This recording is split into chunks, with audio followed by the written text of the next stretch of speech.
Sementara itu, pemirsa, jajaran Satuan Reskrim akan segera melakukan prarekonstruksi terkait tewasnya seorang siswa SMP di Tabanan usai berhubungan badan dengan pacarnya. Hal ini dilakukan untuk mencocokkan keterangan pacar korban yang kini telah ditetapkan sebagai tersangka dengan fakta di lapangan. Kompol Wimboko mengatakan, AW yang merupakan pacar korban LGDS, siswi asal Selmadeg. AW telah ditetapkan sebagai tersangka penyebab kematian siswi SMP tersebut usai berhubungan badan. Dari hasil autopsi Rumah Sakit Sanglah, korban mengalami beberapa luka lebam pada tubuhnya dan kematian akibat kehabisan napas. Terhadap hasil autopsi tersebut dan keterangan tersangka, polisi akan segera melakukan prarekonstruksi. Hal itu digunakan untuk mencocokkan keterangan tersangka dengan fakta di lapangan.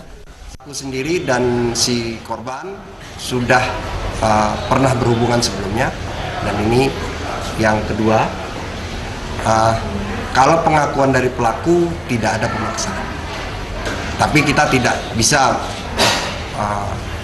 cuma berpegangan pada keterangan dari pelaku, tapi kita nanti akan mencari bukti-bukti lain sesuai dengan hasil autopsi yang ada.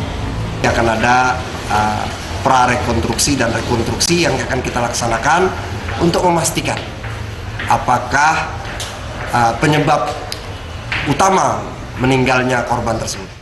Seperti diketahui, LGDS tewas usai berhubungan badan dengan tersangka AW yang merupakan salah satu anggota Ormas. Korban mengalami pendarahan pada alat vitalnya. Namun, hasil autopsi ditemukan luka lebam pada tubuh korban.